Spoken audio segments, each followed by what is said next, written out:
Depois de 20 anos sem falar com a imprensa, Chico Xavier quebrou o silêncio. Por 2 vezes foi entrevistado no programa Pinga Fogo da extinta TV Tupi, em 28 de julho e 21 de dezembro de 1971. Chico falou por mais de 3 horas no primeiro programa e 4 horas no segundo. Falou para cerca de 20 milhões de pessoas de todo o Brasil. Em São Paulo, 73% de televisores estiveram ligados nas entrevistas. Chico falou de modo sereno, com todo respeito, mas sem qualquer receio. Chico falou com humor sobre fatos de sua vida. Abordou assuntos polêmicos com clareza e profundidade. Chico falou o que era preciso falar, no momento certo. O que ele afirmou naquela época vale ainda hoje e valerá no futuro. Chico falou com o coração e com a razão. Chico tocou a todos com sua sabedoria e seu amor pela humanidade. Chico combateu o bom combate usando as armas da paciência, da compreensão e tolerância. Com o apoio e inspiração do plano espiritual superior, fez prevalecer sua incontestável autoridade moral.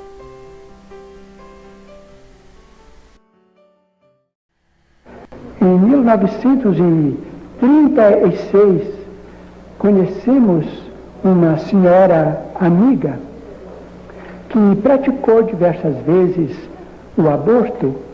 Depois da sua desencarnação, depois de 6 abortos, vimos-la no mundo espiritual e ela estava em condições muito lamentáveis. De 1942, ela reencarnava. Encontramos-la numa angústia muito grande, querendo se descartar de uma esterilidade que para ela, nesta encarnação, é irreversível. E que, de fato, nesta vida, ela, pelo anseio de ser mãe, ela vai reconstituir os seus órgãos genésicos para ser mãe em vida próxima. O homossexualismo, tanto quanto a bissexualidade ou bissexualismo, tanto como a sexualidade, são condições da alma humana, não devem ser interpretados como fenômenos espantosos, como fenômenos atacáveis pelo ridículo da humanidade. Tanto quanto acontece com a maioria que desfruta de uma sexualidade dita normal, aqueles que são portadores de sentimentos de homossexualidade ou bissexualidade são dignos do nosso maior respeito e acreditamos que o comportamento sexual na humanidade sofrerá de futuro revisões muito grandes. O nosso corpo espiritual está condicionado, em grande maioria de nós outros, à absorção das proteínas do reino animal. Então, se nós estamos ainda subordinados à necessidade de valores proteicos que recebemos da carne, nós não devemos entrar em regimes vegetarianos de um dia para outro, e sim educar o nosso organismo para realizarmos essa adaptação. Se a providência divina nos concedeu a plástica regeneradora, naturalmente será para que venhamos a valorizar cada vez mais o veículo físico pelo qual nós nos externamos na Terra, a plástica regeneradora, com orientação médica, é um fator a grandes estímulos psicológicos para que a alegria de viver não feneça em nossos corações e para que possamos trabalhar com mais interesse, com mais estímulo no rendimento de nossa vida para o bem de todos. Quando as lágrimas refletem a nossa saudade tocada de esperança, os nossos amigos desencarnados nos dizem que as lágrimas fazem a eles muito bem, porque elas são luzes no caminho daqueles que são lembrados com imenso carinho. Mas quando as nossas lágrimas traduzem revolta de nossa parte diante dos desígnios divinos que nós não podemos de imediato sondar, quando essas lágrimas retratam rebeldia, essas lágrimas prejudicam os desencarnados, tanto quanto prejudicam os encarnados também. Se essa criatura está com a sua vida orgânica assegurada por métodos científicos, naturalmente que o espírito está mais ou menos relativamente ligado ao corpo em atividade ou mais ou menos em posição de inércia conforme o grau de elevação, dando e como num desdobramento em que a criatura trabalha muitas vezes fora do corpo, esse espírito poderá também estar desempenhando alguma tarefa, se ele está realmente ligado ao corpo congelado.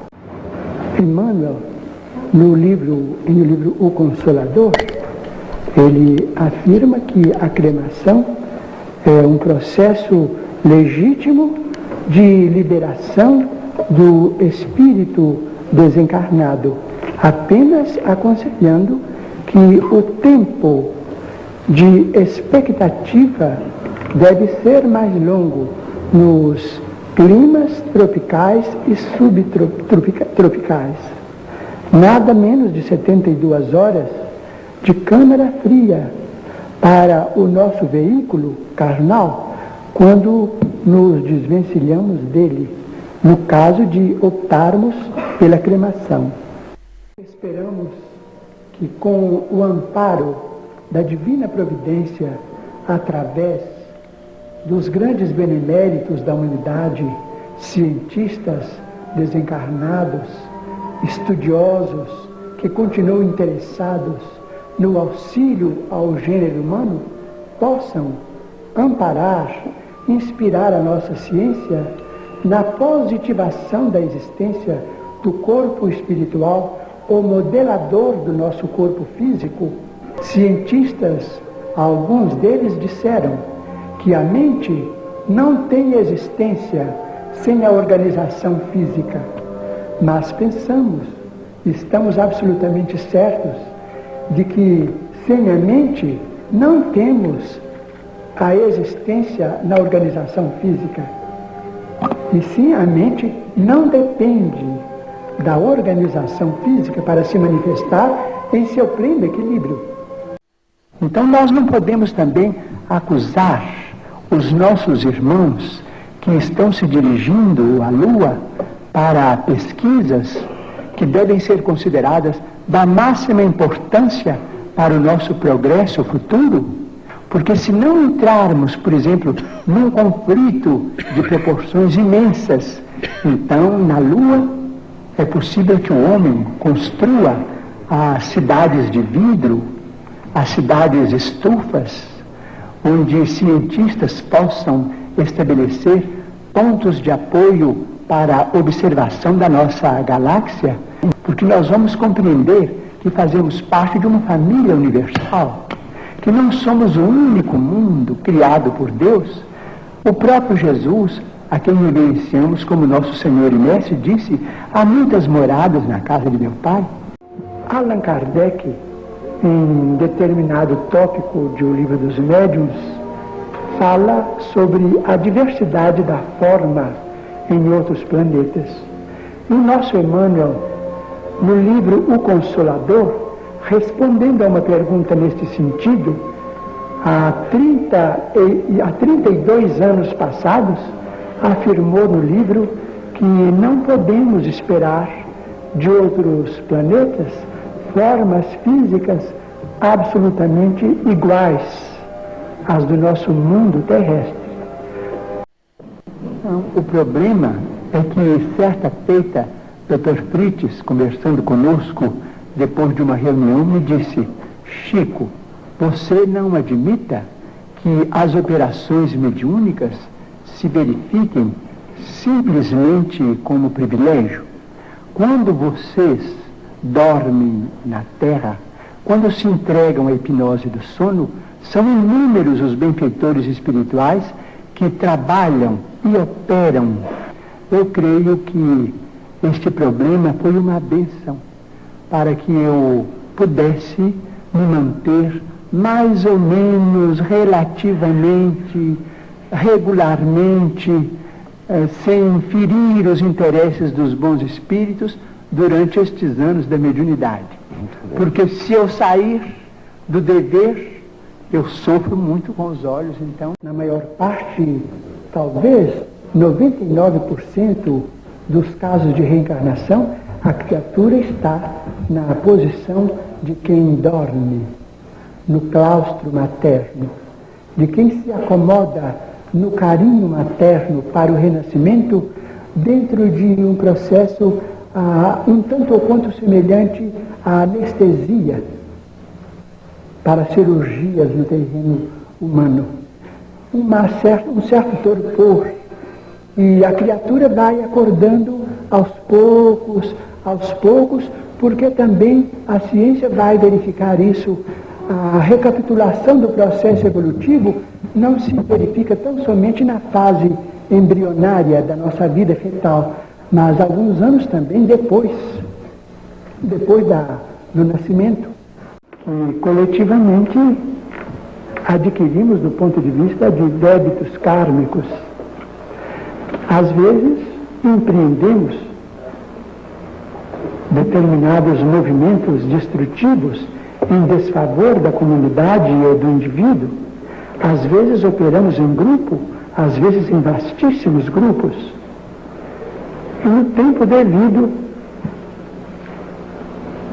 os princípios kármicos amadurecem e nós resgatamos as nossas dívidas, reunindo-nos uns com os outros quando estamos acompliciados nas mesmas culpas. Porque a lei de Deus é a lei de Deus, é formada de justiça e de misericórdia. Em vista dos problemas que a criação de alguém que chega à Terra envolve na atualidade, precisamos solucionar muitas questões de assistência, de instrução, de manutenção, de orientação no lar e no grupo social, e, portanto, o casal tem direito, perante as leis divinas, a considerar as suas possibilidades. E muito melhor considerar essas possibilidades do que entrarmos pela perpetração do delito do aborto